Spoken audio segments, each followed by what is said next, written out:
Cuando nosotros pensamos en corriente, ¿en qué será que es lo que estamos pensando? Entonces, estamos pensando en cargas que están moviendo, ¿sí o no? Miremos una imagen por acá, por ejemplo. Esta imagen es la imagen que nosotros entendemos convencionalmente como la corriente, esta que le estoy mostrando.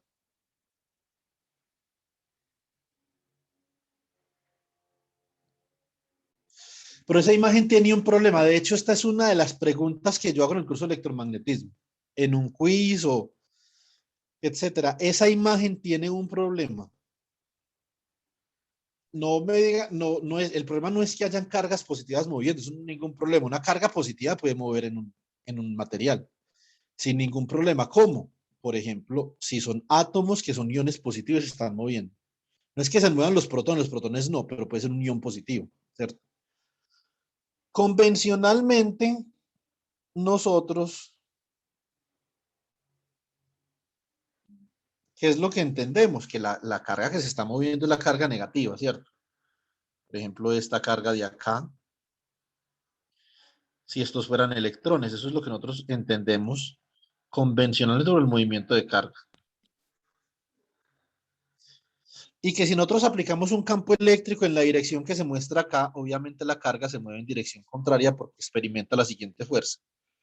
La fuerza eléctrica sería igual a menos E, que es la carga del electrón, por el campo eléctrico. Obviamente el campo eléctrico y la fuerza que experimenta la carga van en dirección contraria.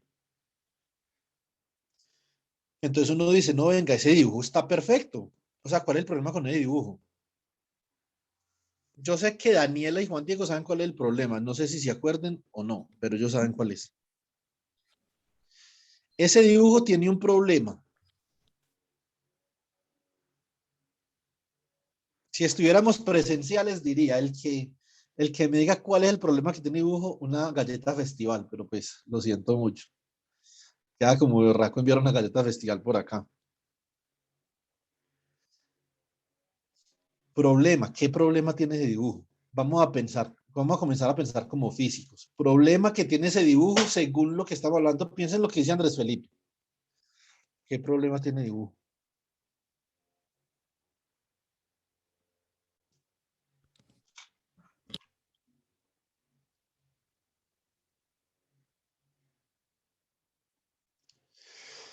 Esto es un dibujo de un libro de física y ese dibujo está malo. Pero es muy convencional que en los libros de física cometan este error. Yo nunca he podido entender por qué. Con el libro de física que yo estudié, el libro de física con el que yo estudié electromagnetismo y ondas, porque yo no vi mecánica aquí en Colombia, ese dibujo no estaba así. Por eso es que después me parecía tan raro que los estadounidenses colocaran siempre este dibujo en los libros. No entiendo por qué, pero ese dibujo está malo. ¿Por qué? ¿Qué tendrá, qué tendrá de perverso este dibujo que nos está obviamente distorsionando la intuición sobre una realidad física? Este es un dibujo seguramente distorsionador. Profe, ¿puedo decir lo que creo?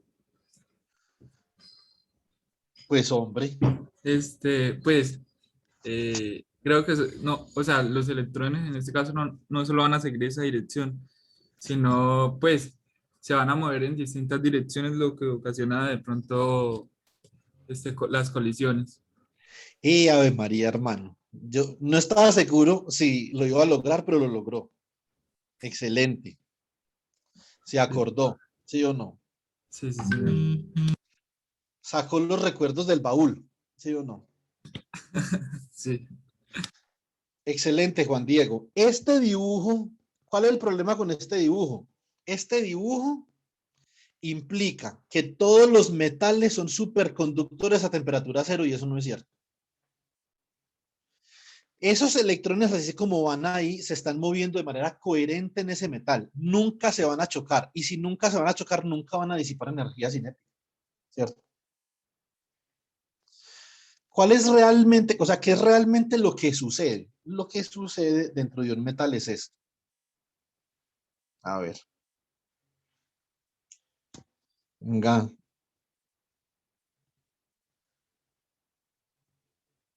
¿dónde tendré yo? El cuadernito me perdió. Un momentico, chicos. ¿Será que está acá? Le hicimos OneNote.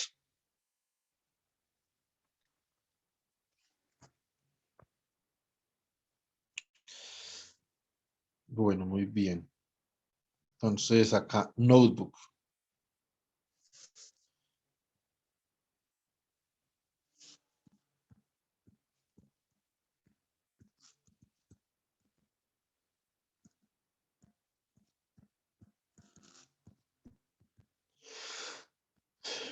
Bueno,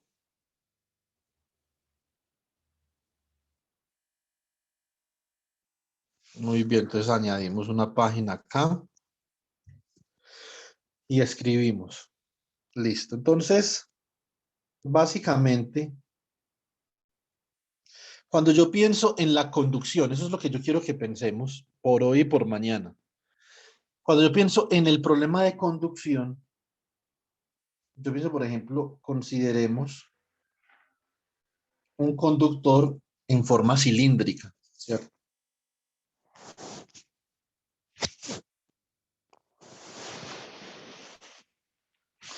Este problema que yo estoy describiendo aquí no tiene un pelo de trivial. Este es un problema supremamente complicado.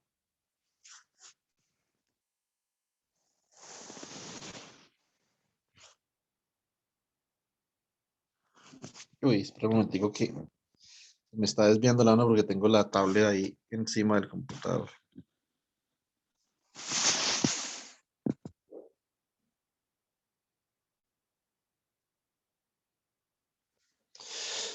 Esto es un conductor cilíndrico. Puntos importantes, por ejemplo, la temperatura del conductor. Este conductor tiene una temperatura T, no tiene ninguna batería, solamente es un conductor, ¿cierto? A esta temperatura, los electrones tienen una velocidad que se llama, vamos a llamarla velocidad térmica. Apunten este término por ahí. Velocidad térmica. Listo. La velocidad térmica es la velocidad que tienen los electrones debido a la temperatura. Y como decía Juan Diego, en este caso el movimiento de los electrones es básicamente errático. Estos son los electrones dentro del metal. Es un movimiento errático. Ya les voy a explicar. Este movimiento, este tipo de movimiento, lo estudió Albert Einstein con otro man que es menos conocido. Pues obviamente porque no era Albert Einstein, ¿cierto? Pero al otro man se le atribuye el estudio de este fenómeno, Albert Einstein, no al otro. Entonces acá vamos nosotros a considerar, por ejemplo, un disco de dimensión infinitesimal, de espesor infinitesimal de X.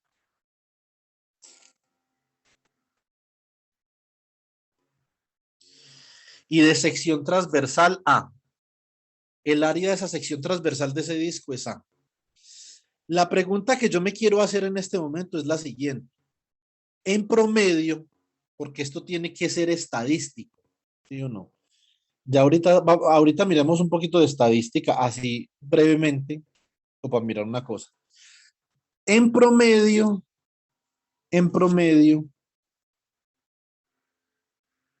el desplazamiento de cualquiera de estos electrones a través de este disco es cero.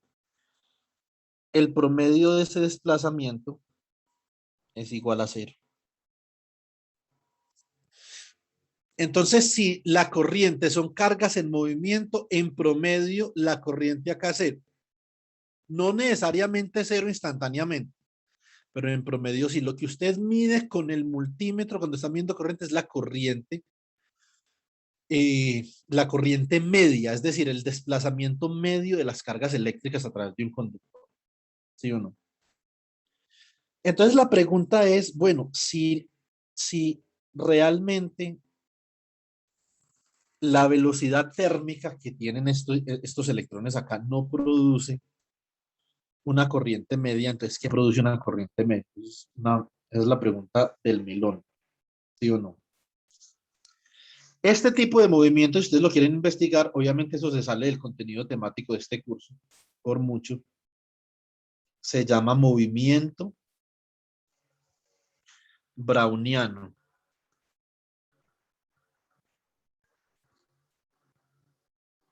¿Cierto? Es un movimiento errático de media cero y desviación estándar igual a 1. Eso es el movimiento browniano. ¿Cierto? Bueno, pero entonces, ¿qué produce una corriente? Esa es la pregunta que nosotros tenemos. ¿Qué realmente produce corriente? Bueno, lo que realmente produce corriente es en un conductor aplicar un campo eléctrico. Eso es lo que produce corriente.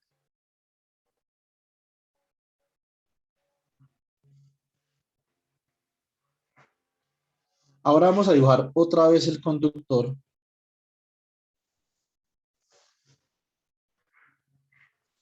Pero ahora, a diferencia del conductor que teníamos arriba, en este conductor, los electrones sí van a tener un desplazamiento medio. ¿Por qué? Porque yo voy a aplicar o voy a excitar este conductor acá con una batería. Y ustedes han de recordar que la batería produce un campo eléctrico. Entonces, colocamos acá la batería.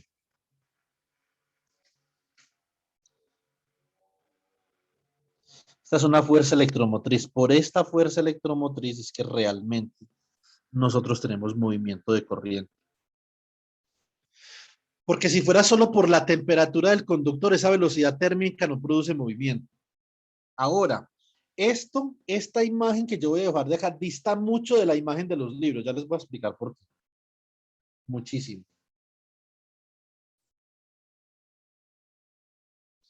¿Qué tenemos aquí?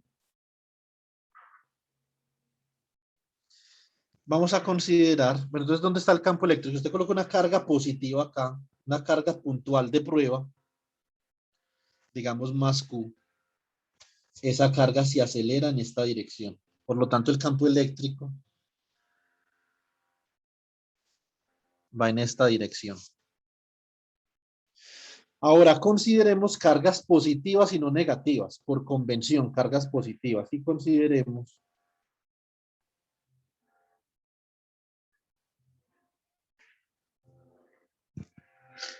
otra vez un disco de dimensión infinitesimal acá, donde vamos a analizar el fenómeno.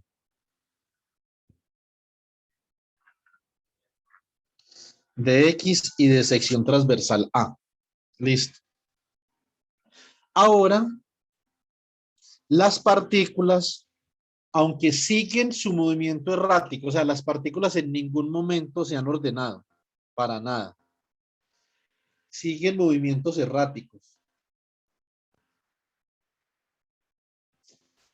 Pero ahorita ese movimiento errático está orientado por el campo eléctrico. O sea que en promedio, estas partículas sí tienen una orientación muy bien definida, en promedio.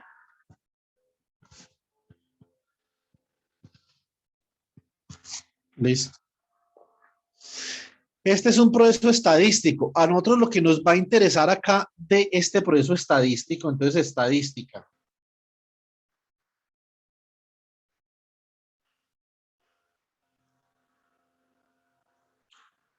¿Qué nos va a interesar de la estadística? Nos va a interesar, un segundo, tiempo promedio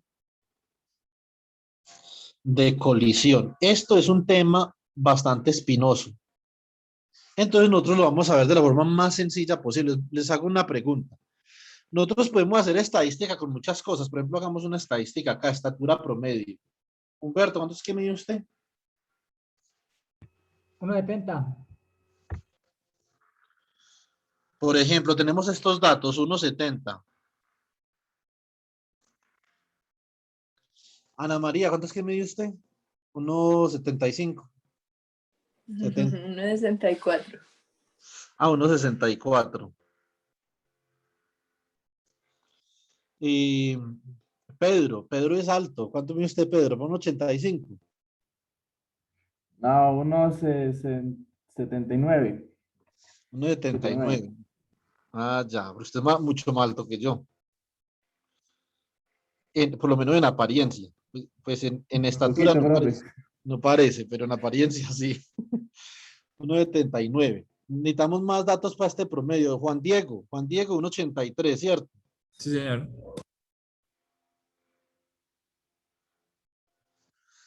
Daniela, 1,80. 1,65.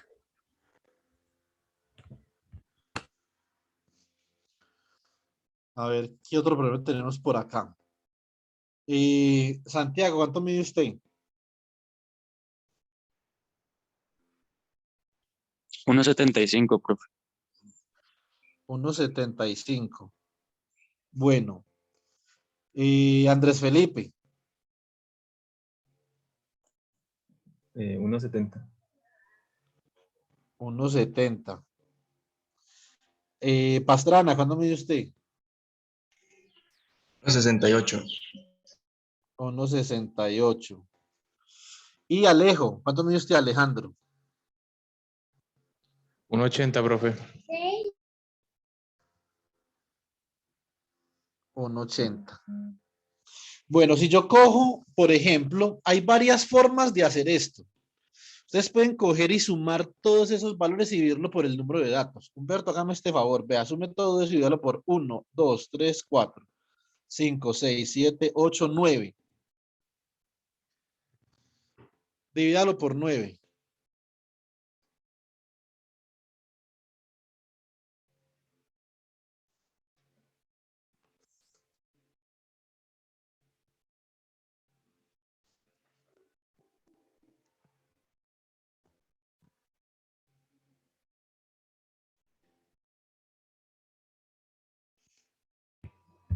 $1,73. Entonces, el promedio de estos datos, la media que la llamamos mío es 1,73, por ejemplo, ¿cierto?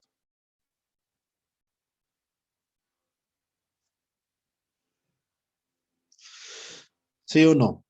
Bueno, esta es una forma de calcular una media, pero esa no es la única forma, ni es la forma convencional tampoco. Para uno calcular los valores medios, uno necesita una función de probabilidad, P de X, por ejemplo.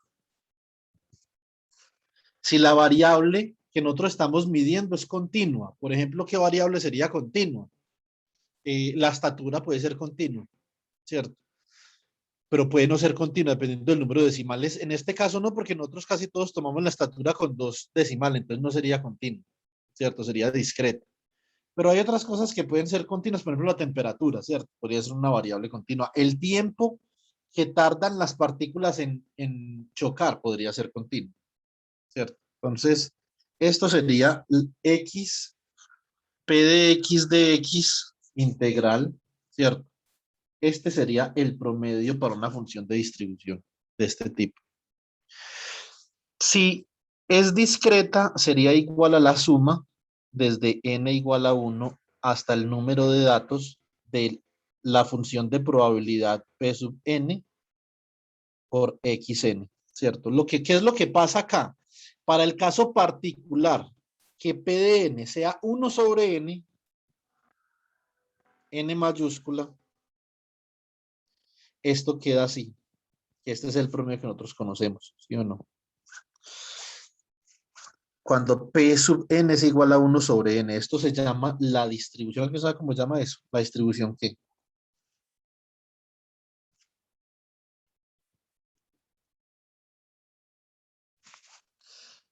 Distribución uniforme, ¿sí o no? Entonces, solamente para la distribución uniforme, ese es el promedio. Pero dependiendo de la distribución, obviamente usted puede calcular el promedio de muchas formas diferentes, ¿cierto? Entonces, simplemente un pequeño repaso. Obviamente no nos podemos quedar en el repaso, pero pues,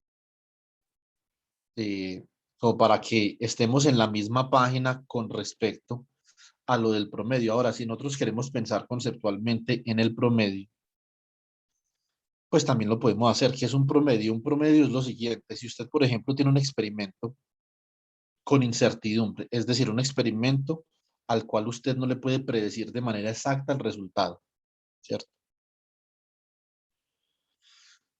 El promedio es esto. Si usted ha hecho N realizaciones del experimento, o sea, lo ha hecho N veces, saca el promedio, ¿sí o no?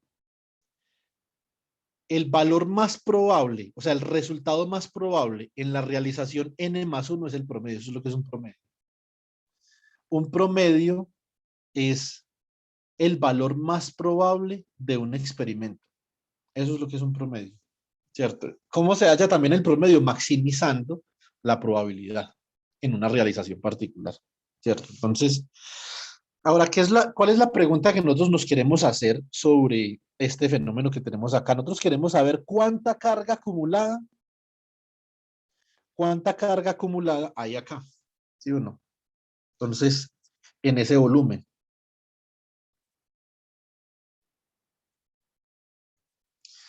Entonces queremos saber en este volumen de este disco que nosotros tenemos acá, va a haber una cantidad de carga acumulada, ¿cierto? Mucha, poquita, o lo que sea, no sabemos. Queremos saber, debido al campo eléctrico en ese disco, de volumen A por dx, entonces volumen del disco, es igual al área de la sección transversal por el espesor, que es de x, ¿cierto? ¿Cuánta carga hay ahí? Eso es lo que queremos saber. Bueno, muy bien, póngame mucho cuidado. La cantidad de carga la voy a llamar delta Q. Listo. Y esta carga va a ser igual. Esa cantidad de carga va a ser igual al número de electrones por la carga del electrón. Esto lo que me está diciendo acá es cuánta carga tengo. El número de algo por un atributo. ¿Sí o no? Entonces, por ejemplo, usted tiene una fiesta. Usted invitó a 10 amigos a su casa. Y usted quiere saber cuánto. Y todo el mundo está en la sala. Y usted quiere saber cuántos ojos hay en la sala. ¿Cómo hace usted para saber cuántos ojos o cuántas orejas hay en la sala? ¿Qué me puede decir? Cuento las personas y la multiplico por 2. Exactamente. Usted cuenta las personas y lo multiplica por el número de orejas o el número de ojos que tiene cada persona, ¿sí o no? A no ser de que haya alguien ahí con 3 orejas, pues es el número de personas multiplicado por 2, ¿sí o no? No creo que haya nadie con 2 ojos, quién sabe con 3 orejas, ¿sí o no? Entonces, eh, mm, entonces esto, el número, la cantidad de carga eléctrica que hay por unidad de volumen es el número de electrones por la carga del electrón, por el atributo. Y esto lo multiplicamos por el volumen. Esta es la cantidad de carga que hay en ese volumen, ¿sí o no? Ahora, pero el volumen es área por diferencial de X. Entonces, pues obviamente, como acá, delta Q es igual a N por el área por el diferencial de X. Ahora, pero estos electrones se van a estar moviendo a una determinada velocidad. Ojo, esta no es la velocidad térmica, porque es la velocidad que produce un arrastre a través de ese disco. O sea que no es la velocidad térmica. Los electrones, obviamente, van a recorrer esa distancia de X. Esta distancia de acá va a ser igual a la velocidad de los electrones por el tiempo que les toma realizar ese tránsito, ¿cierto? Esa velocidad, por razones que van a ser obvias en unos cuantos minutos, la vamos a llamar P sub D. Listo. O sea que esto es el número de electrones por la carga del electrón por el área por la velocidad V sub D por el tiempo que toma ese tránsito. Listo. Transitar a lo largo del disco. Muy bien. Ahora nosotros vamos a definir la corriente eléctrica como la cantidad de carga eléctrica que se acumula en ese disco por unidad de tiempo. Listo. ¿Ok? Entonces, corriente eléctrica. La intensidad, la vamos a llamar I. La intensidad de corriente eléctrica va a ser igual al límite cuando delta T tiende a 0 de delta Q sobre delta T. Listo. O sea que esto simplemente es una derivada de la carga con respecto al tiempo. Eso significa que yo acá tengo que dividir por delta T y acá también. A este con este y esto simplemente queda igual al número de electrones por la carga, por el área, por la velocidad de arrastre. Muy bien. Entonces, así es como nosotros esta es una forma muy fenomenológica. O sea, esta es una forma muy basada en la intuición del físico, ¿cierto?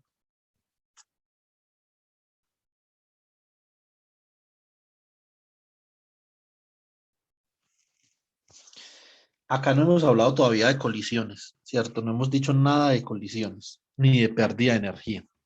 Mala cosa porque no está acabando el tiempo, pero bueno, nos quedan 20 minutos.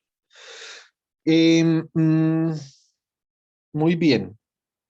¿Qué es lo que yo quiero que ustedes noten de acá? Vamos a hacer un poco de análisis en este momento.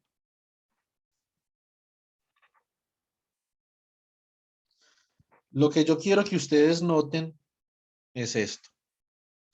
Si el área es muy grande, la corriente pues naturalmente va a ser muy grande, ¿sí o no? Entonces, por ejemplo, a uno antes le decían, lo que pasa es que en Buenos Aires circulan yo no sé cuántos millones de carros a no sé cuánta velocidad entre las 12 del día y las 2 de la tarde, y eso obviamente implica que la organización del tráfico en Buenos Aires es absolutamente maravillosa, ¿cierto? Pero cuando uno va a Buenos Aires se da cuenta que la avenida 9 de octubre, creo que así es que se llama, o la 12 de octubre, no me acuerdo cómo se llama eso. 9 o 12, algo así. Tiene como 10 carriles de ida y 10 carriles de venida, ¿cierto? Pues entonces obviamente van a pasar muchísimos carros. Eso no implica que la organización del tráfico sea buena. Lo que implica es que obviamente como la avenida es muy ancha, pues hay muchos carros que pueden circular, ¿cierto? Ahora, esto no nos da ninguna idea a nosotros de qué tan buen conductor es ese material, porque si el área es muy grande, pues obviamente va a haber mucha corriente. Entonces, ¿qué es lo que nosotros tenemos que hacer para realmente estudiar el material desde una perspectiva fundamental, independiente de sus dimensiones geométricas? Voy a escribir esto acá. Pueden colocar una nota y la colocan al frente del espejo. Esto es súper importante en física. El estudio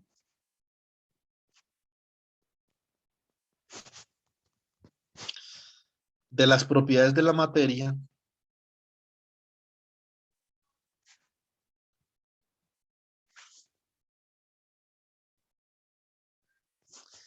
independiente de las dimensiones.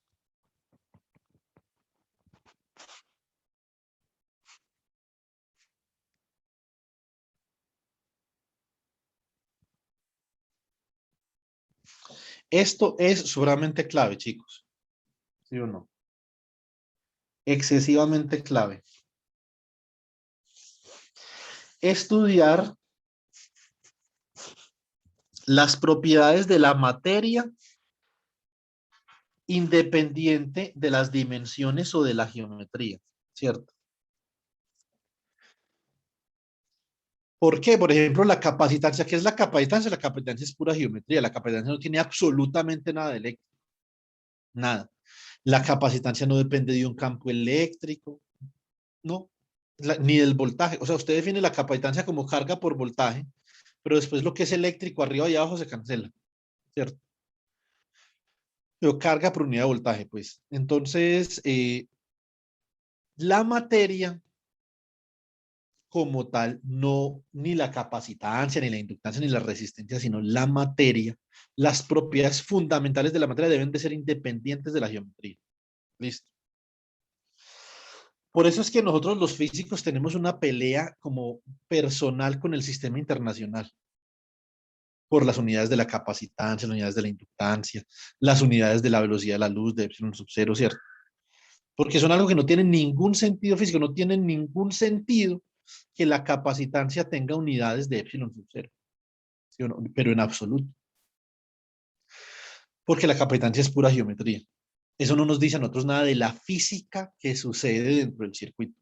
Entonces vamos a ver qué sí nos dice algo sobre la física que sucede en el circuito y vamos entonces a obtener así la ley de Ohm, lo que conocemos realmente como la ley de Ohm.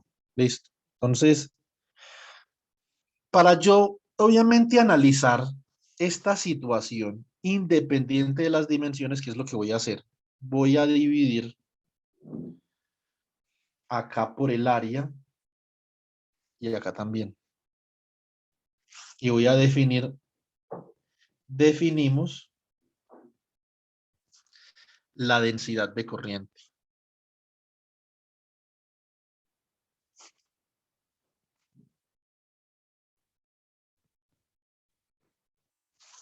J. La densidad de corriente J es igual a la corriente por unidad de área. Y la densidad de corriente, por lo tanto, es igual al número de partículas por la carga de los electrones por la velocidad v. Un segundo, chicos.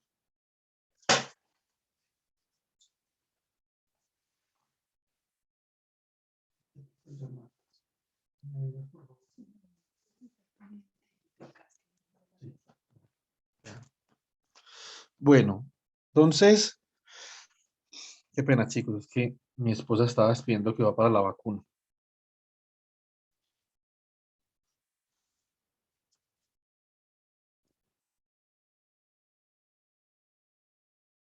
Densidad de corriente.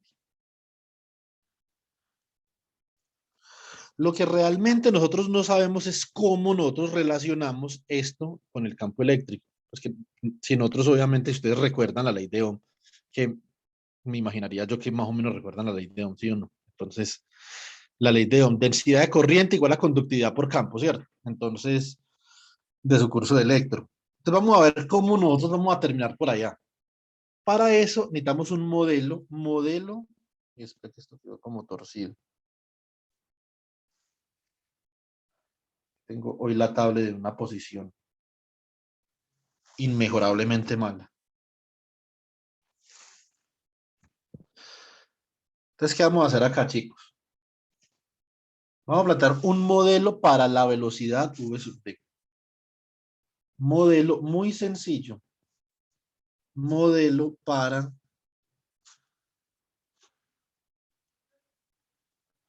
la velocidad v sub t. Vamos a escribir el susodicho responsable de esto acá. Paul Drude, ¿sí o no? Muy bien, 1913, si no me falla la memoria, pues no me acuerdo. Listo.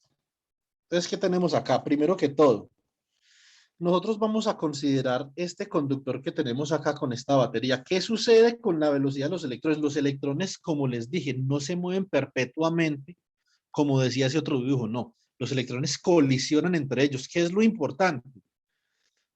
El tiempo promedio que tardan para colisionar, ¿cierto? Entonces, por ejemplo, ¿qué podemos decir nosotros?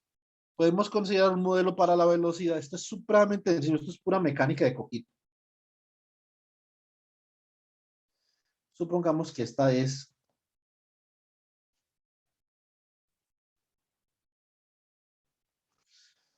el eje Y es la velocidad de los electrones en el tiempo.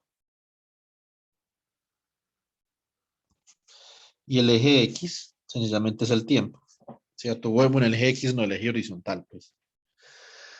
Obviamente, como nosotros tenemos un campo eléctrico ahí aplicado en el material, entonces los electrones van a acelerar uniformemente, ¿cierto? porque la pendiente de esto es una constante, es una aceleración uniforme, hasta que lleguen a un punto donde dos electrones se van a chocar, van a colisionar, y cuando colisionan los electrones, entonces van a perder su energía cinética. Paul Drude consideró que perdían toda la energía cinética, absolutamente toda. Ahora, como sigue, el campo eléctrico es permanente dentro del conductor, porque si no, ese es el punto. Si el campo eléctrico no fuera permanente, las cargas simplemente perderían su velocidad y desacelerarían, ¿cierto? Eso no es lo que pasa acá. Como el campo eléctrico es permanente, pues entonces las cargas vuelven a acelerar, aceleración constante, velocidad uniforme. Y después de cierto tiempo se vuelven a chocar. Hay una colisión. Y disipan toda su energía cinética. Vuelve a pasar eso. Resulta que ahora, pues pasó mucho antes. Pero puede que ahora pues, se demore un poquito más de tiempo para colisionar. No sabemos realmente el tiempo que tarda la partícula en volver a colisionar es un misterio. Por ejemplo, acá tardó tau 1 segundo. Puede que acá tarde tau 2 segundos. Puede que acá tarde tau 3 segundos. Después tarde tau 4 segundos. Lo importante dentro de este modelo es que es el promedio, el tiempo medio de colisión.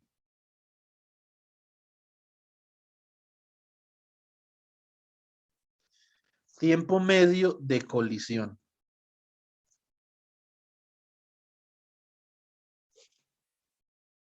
Vamos a llamarlo tau.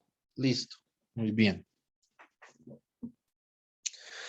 Dentro de esa perspectiva, ¿qué es lo que nosotros tenemos aquí? Bueno, dentro de esa perspectiva nosotros vamos a comenzar con lo siguiente.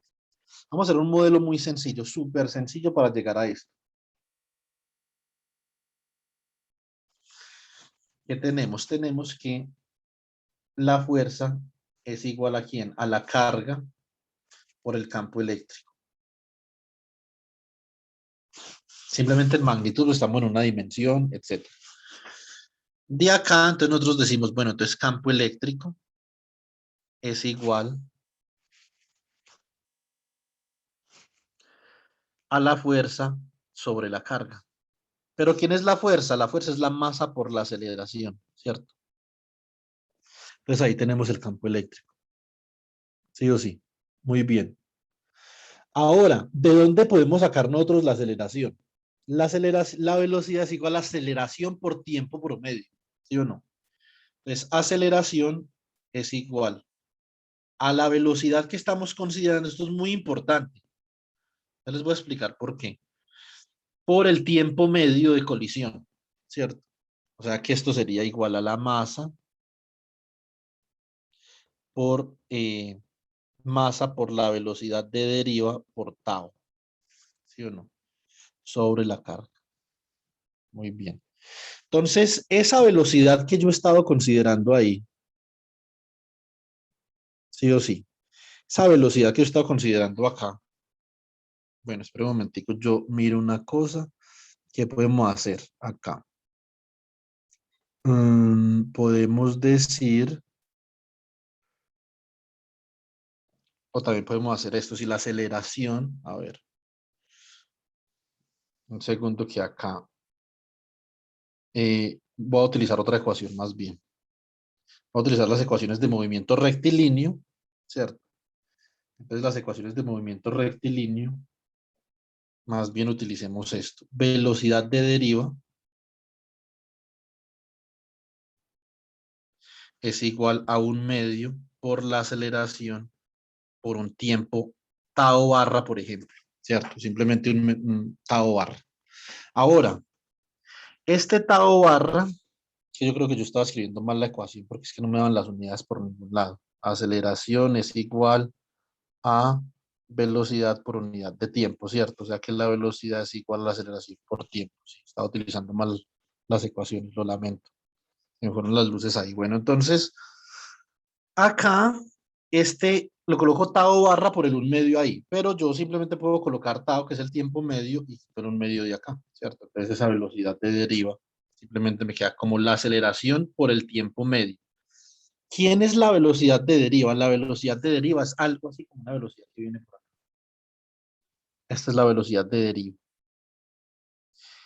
Esta es la velocidad de deriva que maximiza el desplazamiento medio en el metal, ¿cierto? Cuando el desplazamiento medio es máximo, cuando el tiempo de colisión también es máximo, porque tardan más los electrones en colisionar antes de perder su energía cinética, ¿sí o no? Entonces, ¿qué tenemos acá? ¿Cuánto vale la aceleración? De acá podemos despejar la aceleración. La aceleración entonces va a ser igual a la carga por el campo eléctrico sobre la masa. Entonces, ¿esto cómo queda? Queda la carga E por el campo eléctrico sobre la masa multiplicado por el tiempo medio de colisión. Este tiempo medio de colisión es bastante complicado de evaluar, ¿cierto? Entonces nosotros dentro de un curso de electromagnetismo no podemos evaluar el tiempo medio de colisión. Es imposible, no se puede, ¿cierto? Necesitamos mecánica cuántica, física del estado sólido, mecánica estática, necesitamos un mundo de cosas. Yo creo que yo tengo ese cálculo por si alguien le... Ana María, nosotros hicimos ese cálculo en el curso de mecánica estadística, ¿usted se acuerda o no? Eh, mm, yo creería que sí, profe. Voy a buscar entonces, voy a buscar el video, a ver, por si a ustedes les interesa saber cómo se puede calcular un modelo para calcular tau, ¿cierto? Entonces, hay modelos para calcular tau, pero tau obviamente no se puede calcular por métodos convencionales de la electrodinámica ni el electromagnetismo. Entonces, acá lo único que nosotros podemos hacer es simplemente que alguien nos diga cuánto vale tau para un material particular, ¿cierto? Pero nosotros no podemos calcularlo, evaluarlo, nos lo tienen que dar. Ahora, entonces la velocidad de deriva queda de esta forma. Si reemplazamos esa velocidad de deriva acá, entonces ¿cómo va a quedar la densidad de corriente? Entonces, ahora decimos densidad de Profe, corriente. la aceleración es la velocidad deriva sobre tau. No, la aceleración. Recuerde que la aceleración, No, no, pero de la ecuación esta que tiene acá abajo, donde tiene ¿cuál? la velocidad deriva igual a la aceleración por tau. Pero ¿por qué sobre tau? No entiendo. Que si la despeja de ahí, la aceleración. Ah, si la aceleración sería velocidad de deriva sobre tau. Pero obviamente lo que yo quiero es tener velocidad de deriva en términos del tiempo medio de colisión. ¿Sí me entiende? Por eso, pero entonces al reemplazarla ya en la de la masa por la aceleración No, antes sobre al la revés. carga. Estoy reemplazando acá la aceleración por lo que me dio acá. Mm, Fuerza igual a carga por campo. ujú. Venga, esperen, Ahí, es que ahí tenía. yo vuelvo a hacer esto. Entonces, no, ahí está bien, sino que obviamente lo que yo hice fue devolverme, pero ahí está Ah, bien. ok. Entonces, el campo eléctrico, ¿cómo queda? Esto es masa por aceleración Ujú. sobre la carga. De acá despeje la aceleración. O sea, pase esta E a multiplicar acá y esta M a dividir acá, ¿cierto? Entonces, aceleración es igual a E por el campo, magnitud del campo sobre la masa. Listo. Y después viene y la reemplaza acá. ¿Sí ven? No, es que todavía tenía escrito lo que había hecho antes, profe. No, Ahora no, sí no. ya. Estaba malo. Sí, tenía. Había Bueno, tenía. confundido. Ajá. Ah, listo, profesor. Listo, ya ahorita sí. Bueno, listo. Entonces, muy bien. Ahora, densidad de corriente.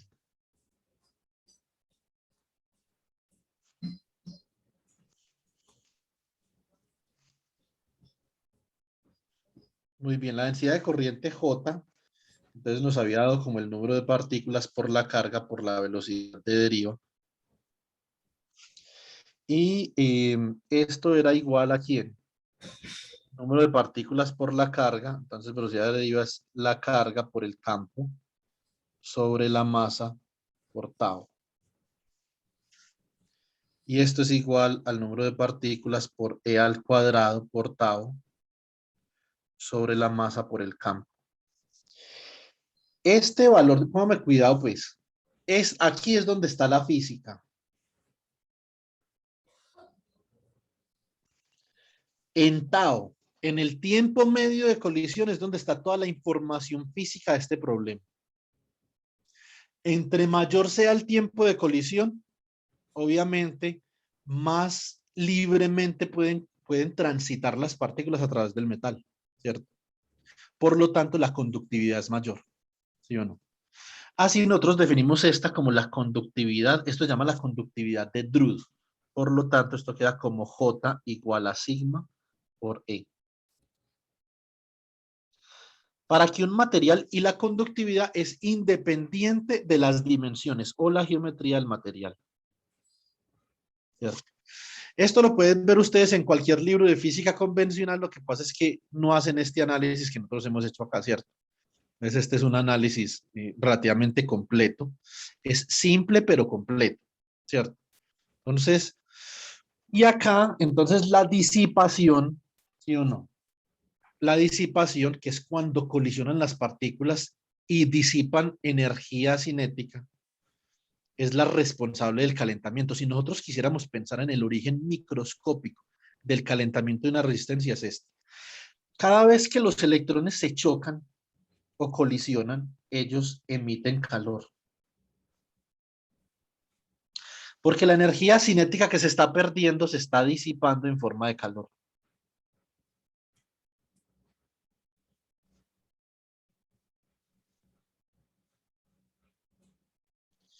¿Qué tanto se va a calentar un material? Pues eso depende de cuál sea el tiempo medio de colisión. Si el tiempo medio de colisión es pequeño, pues entonces un material se calienta mucho. Si es largo, obviamente, entonces lo que nosotros conocemos, el desplazamiento medio de los electrones, o sea, el desplazamiento promedio es más largo, ¿cierto?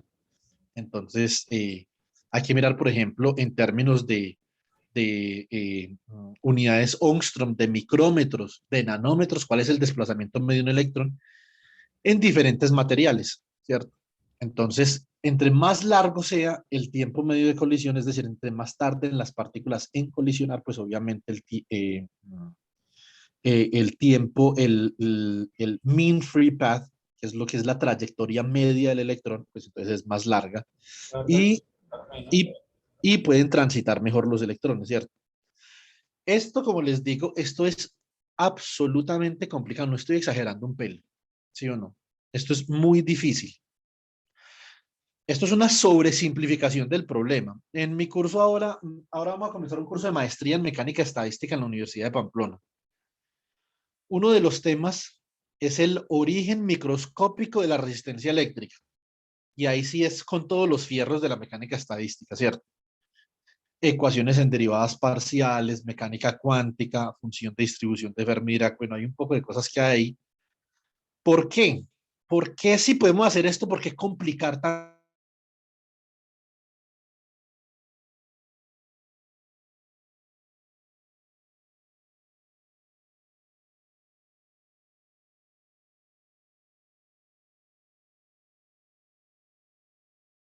lo otro? Pues por dos razones. Primero que todo, mayor que un umbral, ¿cierto? Es decir, el número de electrones que contribuye a la corriente.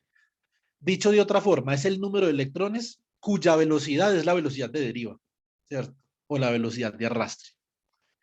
Y necesitamos una forma para calcular tau. Necesitamos calcular esas dos cosas, ¿cierto? Y para eso se necesitan un poco de técnicas matemáticas. Ahora, esa es una. Dos, que los electrones no solamente colisionan con ellos. Hay diferentes tipos de colisiones en un material. Hay colisión electrón-electrón, colisión electrón-vibración, colisión electrón impureza, colisión electrón-spin, dependiendo de la estructura electrónica de un material. Si es un metal y si es metal de transición, si es actínido, si es lantánido, si es un semiconductor, por ejemplo, si es un semiconductor tipo N, tipo P, ¿cierto? Si está dopado con nitrógeno, con carbono, con boro, bueno, yo qué sé, lo que sea, ¿cierto? O si es un aislante, si es un dieléctrico, ¿qué tal es la región de ruptura dieléctrica del dieléctrico? O sea, hay muchas cosas que obviamente contribuyen a las diferentes componentes que tiene el tiempo medio de colisión. Ya para terminar les voy a anunciar una ley. Desde acá nosotros vemos que la conductividad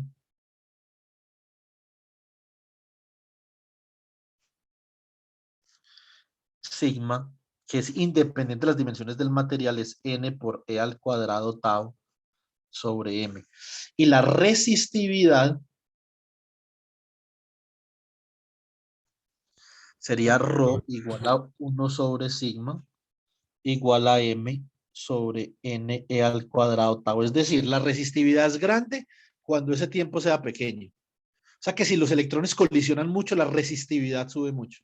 Entonces, ¿cómo podemos ahora, en este momento, cómo definimos un metal? Un metal es un material en donde el tiempo medio para que los electrones colisionen es relativamente grande.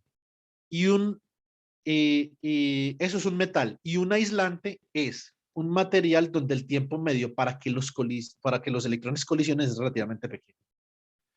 Porque el metal tiene una conductividad grande y una resistividad pequeña. Y el aislante tiene una resistividad grande y una conductividad pequeña, que eso depende del tiempo medio de colisión. Recuerden entonces que esta es la ley de Ohm.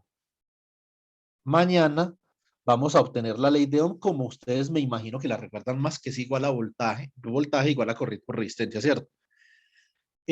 Por último, les quiero enunciar esta ley, la ley de Mathisen, que no se cumple siempre, tienen que tener eso presente.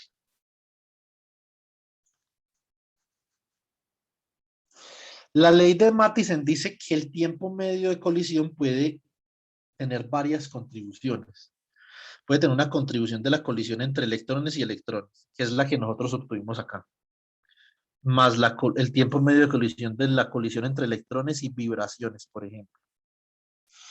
Más el tiempo medio de colisión entre electrones y impurezas. Cuando hay magnetismo, cuando ustedes tienen, por ejemplo, cobre, una lámina de cobre, y la dopan con hierro, que es un metal magnético, tendrían, por ejemplo, tiempo medio de colisión entre el electrón y el spin, por ejemplo. Cada uno de estos tiempos medios de colisión, esos procesos de scattering, obviamente caracterizan la forma como el material se está calentando. Estos tiempos medios de colisión son las fuentes de calentamiento de un material. Por eso es que un material se calienta. ¿Eso qué significa? Que hay diferentes mecanismos mediante los cuales los electrones disipan energía cinética. Hay mecanismos correspondientes a la interacción electrón-electrón, electrón-vibración, electrón-impureza, electrón-spin. Y cada uno de estos mecanismos los tenemos que estudiar, digamos que adecuadamente. Lo que pasa es que en un curso de electromagnetismo no podemos, pero lo que yo quiero es motivarlos a ustedes a que obviamente exploren el mundo de los materiales, que es lo que nosotros hacemos y lo que nosotros trabajamos, ¿cierto? Acá en el electromagnetismo podemos ir hasta cierto punto, no podemos ir tan lejos, ¿cierto? Entonces, bueno, chicos, se finí que ya nos vamos 5 minutos. Listo. Mañana continuamos con la parte entonces de la ley macroscópica de Ohm. Cómo coger este J sigma, este J igual a sigma por E y volverlo voltaje igual a corriente por resistencia. Y terminamos eso y entonces comenzamos con carga y descarga de capacitores. Entonces ahí vamos a comenzar ya a hablar un poquito más de energía, ¿cierto? Almacenamiento de energía, disipación de energía, etcétera. Y el viernes, entonces, vamos a conversar sobre un modelo de disipación muy conocido en el electromagnetismo, que se llama el modelo de Drude de corriente alterna o el oscilador de Lorentz. Es muy chévere ese estudio. Vamos a ver unas cositas interesantes ahí, que no se ven en el curso de electromagnetismo por cuestión de tiempo. Es que es un curso muy largo, ¿cierto? Supremamente largo y son 4 horas a la semana, pues uno pues no puede hacer milagros ahí. Listo. Bueno. Preguntas para finalizar la sesión, chicos.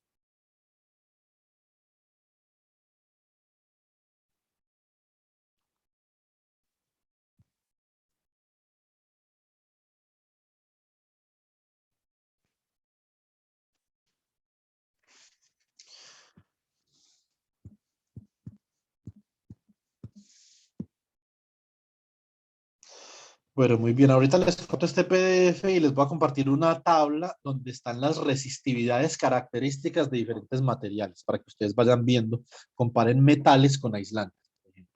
Listo. Entonces, bueno, ¿qué más les iba a decir yo? Ahorita les mando este PDF también, una cosa más les iba a decir. No, pues espero que disfruten el resto del día. Cuando estén en la cocina y se quemen con la chocolatera, entonces lo primero que se les va a venir a la mente es ¿cuánta energía cinética se estará disipando a través de la mano mía cuando toco la chocolatera? La energía cinética tiene que ir a algún lado. Obviamente se va al metal, el metal comienza a disipar. Y cuando usted toca el metal, obviamente por conducción, el metal está transfiriendo calor, ¿cierto? ¿De dónde? De la colisión de los electrones que hay en la chocolatera. Después seguimos conversando. Que pasen un buen día, chicos. Muchas gracias. Gracias, profe. Hasta Igualmente, luego. profe, gracias. Igualmente, Hasta luego. hasta luego. Gracias, profe. Feliz día para todos. Feliz día. Hasta luego. Buen día. Chao. Hasta luego, muchas gracias. Chao, Alejo.